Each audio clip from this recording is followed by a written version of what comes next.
जय हिंद दोस्तों, मैं कौशल कुमार एक बार फिर आपका क्रांति चैनल की तरफ से हार्दिक स्वागत और अभिनंदन करता हूं। दोस्तों, मैं यह मानकर चलता हूं कि आप कक्षा 8 के विद्यार्थी हैं और वरन न केवल पढ़ने के लिए और पढ़ाने के लिए भी हो सकता है आप इस वीडियो को देखने जा रहे हैं। तो दोस्तों, हिंदी, अंग्रेजी, मैथ, साइंस, संस्कृत, यह आपके जीवन में ना जितनी कठिनाइयाँ, जितने बाधाओं को सुचारू रूप से सुव्यवस्थित करने में आपका मदद कर सकते हैं। लेकिन आज जो मैं एक ऐसे महत्वपूर्ण सब्जेक्ट के साथ, ऐसे महत्वपूर्ण विषय के साथ उपस्थित हुआ हूं, जो आपके अपने अधिकार ही नहीं, समाज के प्रति क्या आपके कर्तव्य हैं या फिर जो आपके मूलभूत अधिकार है उसके प्रति आपको आगाह करता है।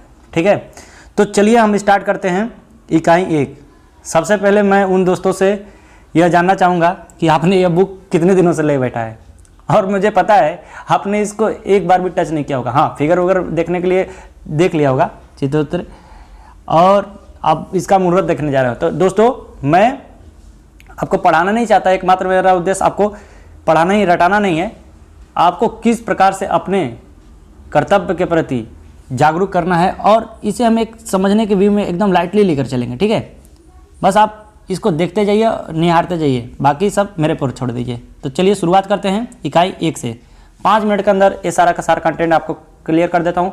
आपको किस प्रकार से आपके क्वेश्चन का आंसर देना है। देखिए दोस्तों, समझना तो बहुत ही महत्वपूर्ण बन ही जाता है जब आप अभी इंट्रेंस एग्जाम देते हैं, लेकिन अभी आपके लिए सबसे महत्वपूर्ण बात यह है कि यह जो विषय है बहुत ही अहम है। ठीक है, तो आप इसको ना नज़रअंदाज किए बिना आराम से एक एक लाइन अपने से आप पढ़िएगा, क्योंकि self study is the best study कहा गया है। तो आप प्लीज़ एक बार मेरा बात मानकर आप अपने से पढ़ने का थोड़ा प्रयास करिएगा। अभी मैं आपको कुछ महत्वपूर्ण बिंदुआं हैं, उनको आपको दिखला देता हूं। जैसा कि आपके बुक में दिया गया है शिक्षकों के लिए। ठीक है, तो यह उन शिक्षकों के लिए महत्वपूर्ण हो जाता है, खास हो जाता है। तो इसको मैं 2 मिनट में आपको सारा क्लियर कर देता हूँ। का जो टाइटल है भारतीय संविधान और धर्मनिरपेक्षता। भारतीयता तो आपको पता ही होगा, इंडियन, और संविधान का कॉन्स्टिट्यूशन का मतलब पता होगा। धर्मनिरपेक्षता क्या होता है, तो ऐसे ऐसे कुछ महत्वपूर्ण बिंदु आएंगे जो हमें समझ लेना बहुत ही महत्वपूर्ण हो जाता है। तो देखिए, धर्मनिरपेक्षता मतलब किसी भी धर्म का पक्ष लिए बिना सभी धर्मों को बराबर सम्मान और आदर देना, वही होता है धर्मनिरपेक्षता। सामाजिक और राजनीतिक जीवन में केंद्रीय पिछली दोनों पाठ्य पुस्तकों में भारतीय संविधान का बार-बार जिक्र है। ठीक है, तो अच्छा एक चीज़ और, कई लोग इसके पॉलिटिकल साइंस बोलते हैं, कोई लोग सिविक्स बोलते हैं। इन दोनों में क्या डिफरेंस है इस पर तो मैं लिख कर बता नहीं सकता, लेकिन बस इतना समझ लीजिए, पॉलिटिकल साइंस होता है जो राजनीति से संबंध रखता है, राजनीति से ताल्लुकात रखता है, और जो सिविक्स होता है नागरिक शास्त्र कहा जाता है। वैसे दोनों का महत्वपूर्ण बिंदु यही होता है कि समाज में सुव्यवस्थित रूप से अपने क्रियान्वयन करना, अपने अधिकारों के प्रति सचेत रहना। तो चलिए हम शुरुआत करते हैं। इकाई 1 के अध्याय में मूल रूप से संविधान पर ही विचार किया गया है। ठीक है, तो यहाँ पर आपको कुछ इंपॉर्टेंट चीज़ तो नहीं है। यहाँ पर लिखा है, देखिए यहाँ लिखा है कि राज्य और धर्म के बीच पृथक दो महत्वपूर्ण होता है। पहला कारण होता है अंतर धार्मिक, इंटर रिलीजियस, और आगे पढ़ेंगे हम अंतर धार्मिक, है ना। तो जो धर्म के भीतर ही होता है उसको अंतर धार्मिक, इंट्रा रिलीजियस बोला जाता है, और जो धर्म के बाहर होता है, जैसे एक धर्म दूसरे धर्म का अनादर करता है, जैसे हिंदू मुस्लिम से आपस में वो जो होता है, अभी हमारे देश में अधिकतर देखा जाता है। यही इसी चीज़ का राजनीति खेल जाता है, खेला है ना, खेला हो गए, आपको पता होगा पश्चिम बंगाल। तो ये सब बंगाल, उड़ीसा, ये बिहार, सबका कंडीशन, उत्तर प्रदेश सबका एक ही जैसा लगता है, सेम टू सेम। हमें लगता था कि बंगाल कुछ अलग है। देखिए, चित्रकटा पट्टों के जरिए आप विद्यार्थियों को यह समझा सकते हैं कि मूलभूत सिद्धांत, इसमें आगे हमको ना कुछ आपको कॉमिक्स टाइप का देखने को मिल जाएगा। ठीक है, तो इसमें क्या क्या हुआ है आप देखिएगा। इस अध्याय में हमको यही पढ़ना है ना कि उदारवादी संविधान का जन्म कैसा होता है। उदारवादी संविधान क्या होता है, मतलब कि ऐसा संविधान जो सबके लिए बराबर हक रखता हो और एकदम आदर्श विचार रखता है, उसको उदारवादी कहते हैं। ठीक है, तो ये सब हमको अध्याय 1 में पढ़ना है। अध्याय 2 में हमको यह जान लेना है कि धर्मनिरपेक्षता के बारे में, जिसमें हमने अभी आगे डिटेल में चर्चा करेंगे। ठीक है, तो धर्म और राज्य दोनों एक दूसरे अलग रखा जाना चाहिए। ठीक है, क्योंकि धर्म और राज्य का मतलब यहाँ पर स्टेट से नहीं है, राज्य का मतलब पूरा देश से, जैसा एक राज्य होता है ना, राज्य का मतलब कि अपना अपना गवर्नमेंट हो। ठीक है, तो हम आगे जैसे कि अपना रेलवे का अपना राज्य है और अपना बिजली विभाग अपना है, तो वैसे ही उसको स्टेट बोलते हैं। ठीक है, तो यहाँ देखिए हम आगे, जैसे कि एक ही जाति में, एक ही धर्म में ऊंची जाति निचली जाति आप देखे होंगे गांव में अधिकतर, ये सब हमको अध्याय 2 में पढ़ने को मिलेगा। ठीक है, तो यहाँ पर हमको यही है कि मिसाल के तौर पर अतिरिक्त छुआछूत, बाल विवाह जैसे कुरीतियों को उन्मूलन की दिशा में कैसे बढ़ाया जा सकता है, इसके बारे में हम पढ़ेंगे। ठीक है, तो चलिए हम स्टार्ट करते हैं अपने फर्स्ट वाले जो टाइटल है भारतीय संविधान, अध्याय 1 का, चैप्टर 1 का जो फर्स्ट है। यहाँ आप कॉन्स्टिट्यूशन देखते रहते हैं। भारतीय संविधान का जन्मदाता किसे कहते हैं, भीमराव अम्बेडकर को। ठीक है, एक दलित समाज से होते हुए भी इन्होंने एक प्रकार इतना बड़ा संविधान को रच डाला। हाँ, इसमें कोई गुंजाइश नहीं कि यह कुछ संविधान ब्रिटेन से भी, कुछ संविधान दूसरे देशों से भी लिया गया है, कुछ नियम कानून, लेकिन इसमें उनका बहुत बड़ा योगदान है। इस अध्याय में हम फुटबॉल देखिए यहाँ पर क्या दिया है ना कि फुटबॉल जैसे होता है, फुटबॉल, फुट मने पैर, बॉल मने गेंद, जो पैर से खेला जाता है उसी को फुटबॉल कहते हैं, लेकिन उसमें भी कुछ होता है, नियम कानून होता है, जैसे गोलकीपर के अलावा कोई खिलाड़ी गेंद को बांह से नहीं छू सकता है, बात सही है, अगर छू दिया तो फाउल हो जाता है कि नहीं। तो यही लिखा है। तो कहने का मतलब कि खिलाड़ी फुटबॉल का हाथ में लेकर, लेकिन वही इसी तरह हॉकी, क्रिकेट आदि का कुछ तय नियम होते हैं। इन नियमों से खेल को परिभाषित करने के लिए अलग अलग खेलों के बीच फर्क समझने में मदद मिलती है, ठीक है।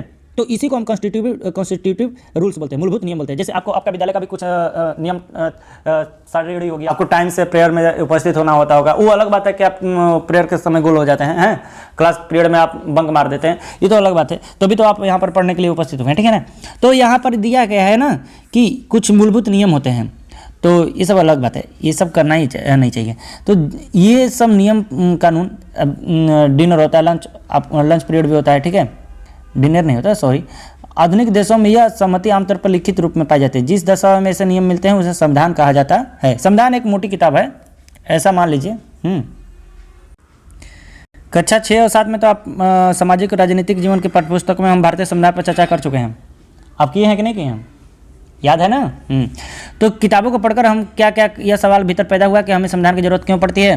क्या आपने यह जानने का कोशिश की कि संविधान कैसे लिखा जा गया, कहीं नहीं मिलता होगा, अच्छा सोचा है, सॉरी, ऐसे जोक्स तो पार्ट, या उसे किसने लिखा था। इस अध्याय में हम इन्हीं मुद्दों पर चर्चा करेंगे और भारतीय संविधान की मुख्य बातों पर ध्यान देंगे। ये बातें भारतीय लोकतंत्र में बहुत महत्वपूर्ण हैं। इस पुस्तक के विभिन्न अध्यायों में उन बातों पर विशेष जोर दिया जाएगा। तो ये आपको सारा कुछ बता दिया गया है। यहाँ पर भारतीय संविधान का उल्लेख है, ठीक है, तो इसे हम जान लेते हैं। भारतीय संविधान, किसी देश में संविधान की जरूरत क्यों पड़ती है, किसी देश में संविधान की जरूरत क्यों पड़ती है, तो यह हम जान लेते हैं क्यों पड़ती है। भाई अभी तो हमने बात किया, किसी भी नियम कानून के बिना कोई भी काम सुचारू रूप से नहीं हो सकता। आज दुनिया के ज़्यादातर देशों में अपना संविधान है। आमतौर पर सभी लोकतांत्रिक देशों, लोकतांत्रिक मतलब लोक मतलब जन के द्वारा बनाया गया, इसे लोकतांत्रिक या जनतांत्रिक भी बोलते हैं, ठीक है। देशों में उम्मीद की जाती है कि उनके पास संविधान जरूर होगा, लेकिन इसका मतलब यह नहीं कि जिन देशों के पास संविधान होते हुए सभी लोकतांत्रिक देश, ये जरूरी भी नहीं है मेरे भाई। अरे भैया ऐसा बात नहीं है कि सभी लोकतांत्रिक देशों के पास संविधान नहीं हो, है ना। कुछ राजतंत्र भी होते हैं, जैसे नेपाल में। अभी हम उदाहरण लेंगे आगे भाई। पहला यह दस्तावेज उन आदर्श मतलब क्या होता है, आदर्श मतलब बताइए। हाँ, तो इसी तरह कुछ महत्वपूर्ण बिंदु आएंगे। आदर्श मतलब होता है कि लक्ष्य या सिद्धांत जो स्पष्ट रूप से हमारे संविधान में लिखा गया है, ठीक है ना। तो जिनके आधार पर नागरिक अपने देश को इच्छा और सपनों के अनुसार रच सकते हैं, यानी संविधान ही बताता है कि हमारे समाज का मूलभूत स्वरूप क्या हो, ठीक है। देश के भीतर आमतौर पर कई समुदाय हैं, है कि नहीं, कई समुदाय हैं, कई वर्ग हैं, कई जाति धर्म वगैरह हैं, उनके बीच कई बातें समान होती है, लेकिन जरूरी नहीं कोई सारे मुद्दों पर एक दूसरे से सहमति हो। संविधान नियमों का एक ऐसा समूह है जिसको एक देश के सभी लोगों को अपने देश चलाने में की पद्धति में रूप में अपना सकते हैं। इसके जरिए वे न केवल यह तय करते हैं कि सरकार किस तरह की होगी, सरकार किस तरह की होगी, बल्कि उन आदर्शों को एक साची समझ विकसित होती है जिनकी हमेशा पूरे देश में रक्षा की जानी चाहिए, ठीक है। तो यहाँ पर आप देख सकते हैं ये है आपका नेपाल का लोग हैं जो प्रोटेस्ट कर रहे हैं, ठीक है, आंदोलन कर रहे हैं। तो यहाँ पर लिखा है कि नेपाल में लोकतंत्र के लिए कई जनसंघर्ष हुआ, ठीक है। 1990 में एक हुए जनसंघर्ष में लोकतंत्र की स्थापना हुई, बहुत हाल ही में हुई है, वहाँ पर 2015 में हुए, 2015 में, ठीक है, 2015 में। तो मतलब यह लोकतांत्रिक व्यवस्था 2002 यानी 12 साल कायम रहे। अक्टूबर 2002 में राजा ज्ञानेंद्र ने गाँव में माओवादी संगठनों के बढ़ते प्रभाव का बहाना बनाकर सेना की मदद से सरकार के विभिन्न कामों को अपने कब्जे में लेना शुरू कर लिए। फरवरी 2005 में राजा ने शासन के बागडोर पूरी तरह से अपने हाथ में ले ली। नवंबर 2005 में माओवादियों ने राजनीतिक दलों के साथ एक 12 सूत्री समझौते पर दस्तखत। माओवादी क्या होता है ना, कुछ अपने तरीके, देखिए आप पढ़े होंगे, कार्ल मार्क्स बोलता था ना कि अपना अधिकार अपने से खुद से लेना पड़ता है। और अभी भी हकीकत ही है, हमारे देश में भले लोकतांत्रिक कहने को तो लोकतांत्रिक है, राजतंत्र खत्म हो गया, लेकिन ये राजतंत्र से भी बदतर है। हमें तो यही लगता है, जिसके में दम वही तो है नहीं बाजीराव सिंह हम नहीं, वही तो है सत्ता का काबिज हुआ, हाँ, जिसमें बाहुबल है, धन बल है ना, लोक बल है, यही तो है। तो यहाँ लोकतंत्र के लिए बल चल रहा यह आंदोलन 2006 तक अपने शिखर पर पहुंच चुका था। आंदोलनकारियों ने राजा की ओर से दी हुई छोटी मोटी रियासतों को मंजूर कर दिया और रियायतों को नाम मंजूर कर दिया। आखिरकार अप्रैल 2006 में राजा को तृतीय संसद बहाल करके राजनीतिक दलों को सरकार बनाने का मौका देना ही पड़ा था। वो राजा था ना, वो दिमाग चला रहा था अपना। अब हर जगह, अरे भैया नेपाल तो हमारे पड़ोसी राज्य है ना, नेपाल, भूटान, बांग्लादेश, अफगानिस्तान, पाकिस्तान, ये सब तो हमारे पड़ोसी राज्य है, पड़ोसी देश हैं, सॉरी। तो इन यहाँ पर ना पहले राजा का शासन हुआ करता था। अब यहाँ पर माओवादियाँ घुस हैं चाइना से, चाइना में माओवादी ज़्यादा हैं। अभी ये होने लगा कि यहाँ पर राजा को उखाड़ फेंको भाई। अब हर देश लोकतांत्रिक हो रहा था, आप कैसे रह सकते हैं राजतंत्र। तो रजवा दिमाग लगा रहा था, कह रहा था ना सब काम मैं यहाँ पर कुछ संविधान बना देता हूँ, और सबके सर्वश्रेष्ठ बैठा था वही कौन, रजवा। तो एक तरह से तो निरंकुश राजा हो ही सकता है ना, निरंकुश मतलब जिस पर कोई अंकुश ना हो, उस पर कोई दबाव ना हो, एक तरह से तो वही ना हुआ मेन। फिर से वही वाला गेम, ऐसे कनवा उल्टा पकड़ रहा था, है ना, इधर से नहीं उधर से पकड़ रहा था, बतिया तो एक ही था। तो यही बात है। समाचार माध्यम से दी हुई खबर में बताया कि नेपाल के लोगों ने हाल में एक अंतरिम संविधान को मंजूरी दी। यह सवाल उठता है कि नेपाल में पहले से संविधान था तो नए संविधान की जरूरत क्यों पड़ी। इसका कारण यह है कि कुछ समय पहले एक तक नेपाल में एक राजतंत्र था, महाराजा का शासन था। 1990 में बना पिछले लोक संविधान इस संविधान पर आधारित है कि शासन की सर्वोच्च सत्ता राजा के पास रहेगी। देखिए वही वाली बात है। फलस्वरूप 2006 में आखिरकार उन्हें राजा की सत्ता को खत्म करने में कामयाबी मिल गई। नेपाल के लोग लोकतंत्र के रास्ते पर चलना चाहते थे, इसके लिए उन्होंने एक नया संविधान चाहिए था। देखिए बात है।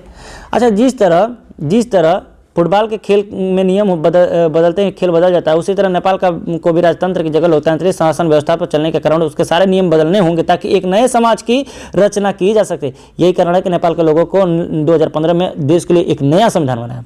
ऊपर के चित्र में दिए गए एक अंश में लोकतंत्र के लिए नेपाल के संघर्ष के बारे में बताया गया। संविधान का दूसरा मुख्य उद्देश्य होता है, अब पहला उद्देश्य तो हमने जान ही लिया कि समाज को मूलभूत उसके आदर्श तरीकों से चलाने के लिए हमें संविधान की जरूरत होती है। ना कोई बहुसंख्यक अल्पसंख्यक को सताए, है ना, धर्म, जाति, लिंग, संप्रदाय, वर्ग के आधार पर कोई भेदभाव न हो, इसके लिए हमें संविधान की जरूरत पड़ती है। ये आपका पहला नंबर क्वेश्चन भी का आंसर हो भी सकता है। ठीक है, तो ऐसे आप अपने से भी बना सके लिख सकते हैं। नेपाल के पुराने संविधान में कहा गया है कि देश के शासन की बागडोर राजा और मंत्रिपरिषद के हाथ में रहेगी। जिन देशों में लोकतांत्रिक शासन पद्धति है, राज्य व्यवस्था चुनी है, वहाँ निर्णय प्रक्रिया के नियम तय में करने में संविधान बहुत अहम भूमिका निभाता है।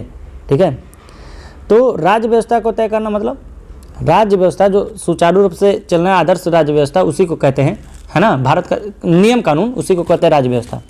तो लोकतंत्र में हम अपने नेता खुद चुनते हैं ताकि हमारी ओर से वे सत्ता का जिम्मेदारी का इस्तेमाल कर सकते।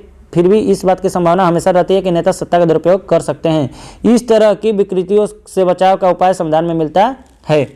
तो ये कुछ उपाय भी हैं हमारे संविधान में दिया गया है कि किस प्रकार से राजा अगर निरंकुश हो जाए तो उसको हटाया भी जा सकता है। अरे भाई, कभी कभी राष्ट्रपति पे महाभियोग लग सकता है, प्रधानमंत्री को भी हटाया जा सकता है, वो अलग चीज़ है कि इसके लिए हमको पढ़ना पड़ेगा कि किस प्रकार से, ऐसे दाल भात का खिचड़ी नहीं है, हटा दिए। तो ठीक है, तो चलिए हम शुरुआत करते हैं कि इकोनॉमिक्स वाले भाग को ना अपने अंदाज में पढ़ा जाना तो और ही मज़ा आता है। तो मैं ऐसे ही अपना देसी लहजे में पढ़ना चाहता हूँ, तो इसके लिए मैं पहले ही माफ़ी मांगना चाहूँगा क्योंकि आपके किसी भी भावनाओं को मैं दुख या कष्ट नहीं पहुँचाना चाहता। और दोस्त, मुझे अपना मर्यादा का भी उचित ख्याल है। तो चलिए हम शुरुआत करते हैं। जी आपका हो गया कौन, ये है सुरेश और ये है बेटा यहाँ अनिल पढ़ रहा है ना। ऐसा लग रहा है मानो बहुत ही पढ़ने वाला होनहार बच्चा है। तो चलिए हम स्टार्ट करते हैं। यार सुरेश सोचता है, यार अनिलवा दिन भर पढ़ता रहता है यार, अब की बार टॉपर से ऊपर नहीं ना जाएगा ये, हैं। चलो एक रात तंग करते हैं। अनिल, हाई देख हमेशा मुड़िया की तबीयत में नहीं करे, हाई देख मैडम ना आज तुम्हारे मैडम से शिकायत करने वाले हैं, समझ जाओ।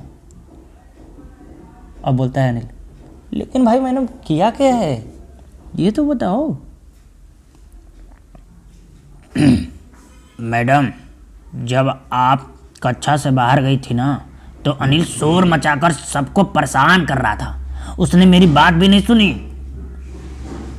अब मैडम, श्रीमती राव ना आओ देखी न ताओ, है ना, जैसे कौवा कान लेकर उड़ गया तो कौवा के पीछे दौड़ने लगे, हैं, वही वाला हाल है। ये क्या करती हैं? अनिल, आज तुम्हें पूरी छुट्टी के बाद यहीं रुकना पड़ेगा। यार लग रहा है कौन सरकारी स्कूल है ना, ऐसा हमारे लोग के साथ होता था। हाँ, हम भी गवर्नमेंट स्कूल से पढ़े हैं ना। तुम आज 100 बार लिखोगे कि मैंने मॉनिटर को तंग नहीं करूँगा। बेचारा अनिल वो बहुत सोचबक है ना, लेकिन मैंने तो कुछ किया भी नहीं ना मैम। अच्छा, इन सबों के बीच आपको इस थोबड़े का नज़र आता है? इसका थोबड़ा देखो कैसे मुस्किया रहा है। एक बात बता दूं कि इस चित्रकथा का एकमात्र उद्देश्य था आपको सोचने के लिए प्रेरित करना। जैसे मॉनिटर अपनी शक्ति का किस तरह का दुरुपयोग कर रहा है, आप बताइए। नीचे दी गई किस परिस्थिति में मंत्री को अपनी सत्ता का दुरुपयोग का दोषी कहा जाएगा? जब वह ठोस तकनीकी कारणों से अपने मंत्रालय की किसी परियोजना को नामंजूर कर देता है, जब वह अपने पड़ोसी को अपने सुरक्षा कर्मियों से पिटवाने की धमकी देता है, या फिर जब वह थाने में फोन करके पुलिस अधिकारियों पर दबाव डालता है कि उसके किसी दोषी रिश्तेदार के खिलाफ एफआईआर दर्ज न की जाए। तो ये सब दोनों परिस्थिति में क्या है, ये गलत कहा जाएगा, दुरुपयोग कहा जाएगा। अधिकतर होता भी है, जितना भी देखिए मंत्री ना अधिकतर साठगढ़ होता है उन बदमाशों के। अब बिहार का तो पूरा आधा से ज़्यादा उत्तरी बिहार वाला क्षेत्र पूरा इसी से तो पीड़ाग्रस्त है। हाँ, आप खिलाफ नहीं जा सकते। यहाँ पर ये जो है मशरूम चच्चा, हाँ नेता लोग है ना, वही मशरूम वही जो होता है ना गोबरवा पर कुकुर मुत्ता क्या बोला जाता है, ये लोग के चुनाव के टाइम देखिए कैसे। अच्छा, गलती किसकी है? जिसको पढ़ने लिखने नहीं आता है, 5 रुपये के टॉफ़ी का 5 रुपये का बिस्कुट खाती, पीछे पीछे छोटका छोटका बच्चा हुआ जिंदाबाद जिंदाबाद मुर्दाबाद हाँ वो जिंदाबाद मुर्दाबाद, कल्लू भैया जब तक सूरज चांद रहेगा, उल्लू भैया बाद रहेगा। पगला जिसको पता नहीं है अपने देश के बारे में वो जाकर अच्छा वही में कौन जिंदाबाद मुर्दाबाद के अपने ही में लड़ लिया, कपार कान मार के फोड़ लेता है। ये सब शिक्षा का कारण है, ये सब पढ़ने नहीं देता है। अरे भैया जब पढ़ाई सबको जानकारी हो जाएगी अपने देश संविधान की, तो पोस्टर बैनर 100 रुपये पर ढोने वाला कौन मिलेगा, है ना। हाँ अरे वो हाँ देखते हैं हाँ मेरे भाई अस्सी से बता रहे कि मोटरसाइकिल में तेल बढ़वा देता है, तुम भी उड़ेगा। हाँ अच्छा एक बताओ, एक बकरे की कीमत होती है 2000 रुपये, हाँ है ना। एक मुर्गा देसी मुर्गा का 1500। इंसान कैसे 500 में एक दारू बोतल पिया देगा पौआ अपना। हाँ 5 साल घूस एक दिन घूस दी 5 साल लूट ली, यही हाल होता है। लोग हैं चला कौन सा मिला था ना, अपना हाथ में सामान भेज देता है ये लोग, आओ हमको खरीदो बताते हैं, चलिए ठीक है। तो यहाँ पर तो यही काम था कि लोकतांत्रिक समाजों में प्रायः संविधान ही यह बताता है कि ऐसे नियम तय करता है कि जिनके द्वारा राजनेताओं के हाथ में सत्ता का दुरुपयोग रोका जा सकता है। भारतीय संविधान में ऐसे बहुत सारे मौलिक अधिकार वाले खंड में दिए गए हैं। क्या आपको कक्षा 7 की पुस्तक में दिए गए दलित ओम प्रकाश वाल्मीकि के अनुभव का कुछ याद है? याद है? पढ़ा ही नहीं होगा तो याद कैसे होगा। अच्छा पढ़ा था, दलित थे, बताइए उन्होंने कितना ज़्यादा संघर्ष किया। इनफैक्ट उनको तो हमारा संविधान कहता है कि धर्म, नस्ल, जाति, लिंग और जन्म स्थान के आधार पर देश के किसी भी नागरिक के साथ भेदभाव नहीं किया जा सकता।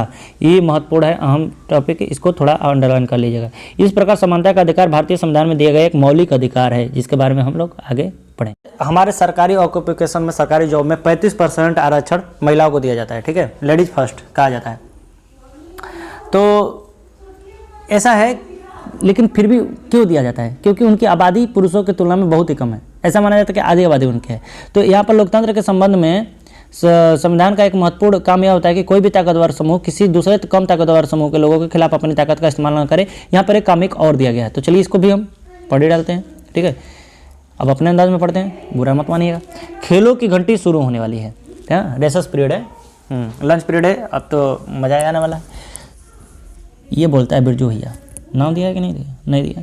अच्छा नहीं, हम तो क्रिकेट ही खेलेंगे, ये बोलती हैं रोनी दीदी। चलो आज कुछ अलग खेलते हैं, बास्केटबॉल खेलते हैं। जी हाँ, अब ये दिक्कत हो गया। क्यों? क्योंकि इसका मन है क्रिकेट खेलने का, इनका मन है बास्केटबॉल खेलने का। ये दोनों लोग लग रहा है यार खेलवाए, पढ़ने में मन नहीं लगता है, खेलने में बहुत मन लगता है ना। ना आप लोगों के समक्ष से बनाया गया है। देखो शुरू में मैं समझाने के लिए क्या किया था, क्रिकेट का बैट फुटबॉल का लिया था उदाहरण, है ना। जान रहा है कि आप लोग पढ़ने वाले हैं ही नहीं, खेलोगे पढ़ोगे तभी तो आगे बढ़ोगे, हैं। खेलेगा इंडिया तभी तो आगे बढ़ेगा इंडिया। पबजी नहीं ना खेलते हैं, हाँ ये क्रिकेट उर्केट। देखो आउटडोर गेम खेला करो, आपका शरीर भी हेल्दी रहेगा, स्वस्थ रहेगा, ठीक है। आजकल देख रहे हैं एकदम कहा था वो लेकर बैठ जाता मोबाइलिया दिन भर, मरने याद न पता एकदम पगला दिया है को। हमारा भंजा है लेके मोबाइलिया लेके भाग जाता है। हमारे पास उसी संसाधन नहीं है, अभी हम किसी तरह काम चलाते हैं भैया, ठीक है। तो चलिए शुरुआत करते हैं, आधा बात कम है काम ज़्यादा करते हैं। शिक्षक इस विवाद को हल करने के लिए दोनों पक्षों का हाथ उठाकर अपनी राय बताने के लिए कहते हैं। भैया लड़कों की संख्या ज़्यादा, कैसा शिक्षक है भैया, यार सरकारी स्कूल होगा पक्का हम बता रहे हैं ना, देखो 100% गारंटी के साथ कह रहे हैं। ऐसा होता था हम लोग के साथ, अधिकतर होता था। नहीं तो हम लोग बॉयज स्कूल था ना, लड़कियों का स्कूल ही नहीं था। देखिए यह तो होना ही था, लड़कों की संख्या कक्षा में ज़्यादा है। हम जीत गए, मुकम्मो खुश हुआ। अब रोनी दीदी परेशान हो जाती है ना। तो यहाँ लिखा है कि हमें सदा वही करना पड़ता है जो लड़के चाहते हैं, क्योंकि उनकी संख्या कक्षा में ज़्यादा है। देखो बना तो बहुत खुश रहा ना, उसका लग रहा है बलवा नहीं खा जाए। ये उसके बाद अभी दोनों लौसी दीदी ना काना फूसी करे, हमें सदा वही करना पड़ता है जो लड़के चाहते हैं, क्योंकि उनकी संख्या कक्षा में ज़्यादा है।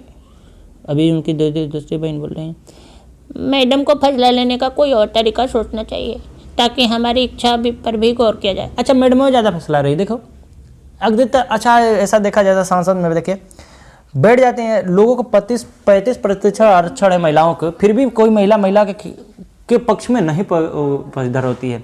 अधिकतर ऐसे मुद्दे जो होते हैं संवेदनशील मुद्दे होते हैं उस पर भी नहीं रखती है इन लोगों का। आप बताइए अपने अधिकार के लिए वो लोग खुद नहीं लड़ेंगे तो आखिर पुरुष होकर मैं कितना आगे बोलूँगा, ज़्यादा बोलूँगा फेमिनिस्ट में कहा जाऊँगा, है ना, कंट्रोवर्सी हो जाएगा।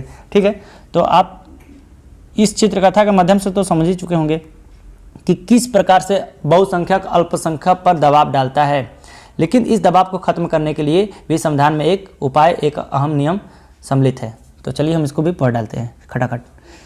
इस तरह के अस्वस्थ हालत लोकतांत्रिक समाज में भी पैदा हो सकते हैं, जहां बहुमत वाला गुट लगातार ऐसे फैसला लागू करता है जिनमें अल्पसंख्यकों की सहमति नहीं होती और उनका नुकसान होता है। जैसा कि इस चित्रकथा पट से बहुमत की निरंकुशता का खतरा हर समाज में बना रहता है। निरंकुशता, जिस पर कोई अंकुश न रहे। ठीक है, अब यही वाली बात था।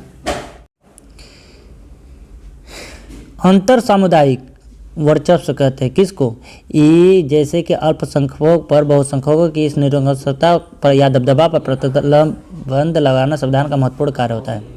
यह दबदबा एक समुदाय द्वारा दूसरे समुदाय के ऊपर भी हो सकता है। समुदाय मतलब समझ रहा है ना, एक वर्ग एक समुदाय मतलब एक किसी वर्ग को क्लासीफाइड कर रहा है। ठीक है, तो यहाँ पर या फिर एक ही समुदाय के भीतर कुछ लोग दूसरे को दबा सकते हैं। जैसे आप सुने होंगे अंतर सामुदायिक कहते हैं। जैसे अब मान लीजिए एक धर्म का ही एग्जाम्पल लेते हैं, जैसे हिंदू धर्म मुस्लिम धर्म, ऐसा कह सकता है कि बहुसंख्यक समुदाय है हिंदुओं का मुस्लिमों का। वैसे तो बहुत ही कम का है क्रिश्चियन और ईसाइयों का, है ना, सिखों ईसाइयों का, लेकिन वे कभी नहीं कहते कि हिंदुस्तान में हमारा शोषण होता है। अधिकतर मुस्लिम वाले कहते हैं। अच्छा ऐसा देखा जाता है ना, बड़ा भाई छोटा भाई तो है ही है, लेकिन जो जितना नियर कोलरिजिस्ट होता है ना वो उसको ज़्यादा तकलीफ होता है।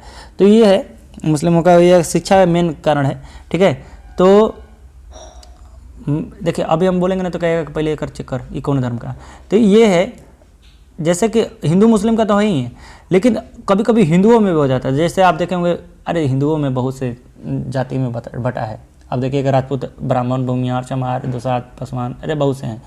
अब हिंदुओं में भी देखोगे ना बहुत से गोत्र में बटा है ना, नगवंशी, सोमवंशी, राम बता बहुत से हैं, ठाकुर, ऐसे बहुत से हैं।